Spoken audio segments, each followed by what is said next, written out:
Ons lees die oordenking vir 3 Januarie uit die Here is my herder met die vriendelike vergunning van Lizet Marie.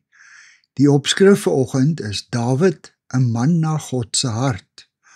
Ons teksvers kom uit 1 Samuel 13 vers 14 en daar staan, die Here sal vir hom 'n man na sy hart soek.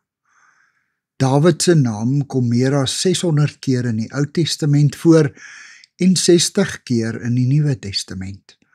Dis meer as Moses en Elia of enige ander Bybelfiguur se naam.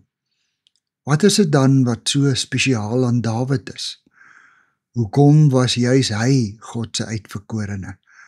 Hy het immers bloed vergiet, 'n oorspel gepleeg en 'n moord beplan. Hy was 'n sondaar, net soos elkeen van ons. God het Dawid nie gekies vanweë sy goeie bloedlyn of talente of jeugdige krag of dapperheid of wysheid nie. God het Dawid se hart gesien. Sy hart het na God gehinker. Hy wou God eer. Hy het na God se wil gevra. En selfs in die donkerste oomblikke van sonde en boetedoening het hy nie van God weggehardloop nie, maar hom opgesoek en soos 'n kind by hom om vergifnis gepleit.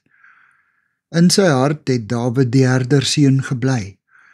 Die lang dae agter sy skaaptrop en die jare as vlugteling in onherbergsame, afgesonderde streke, het sy hart fyn ingestel op God, sy vriend.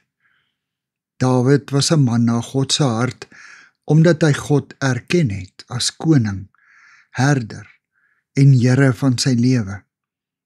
Tot op sy sterfbed was sy verhouding met God 'n oop gesprek. Here, U is ook my God en Vader en vriend.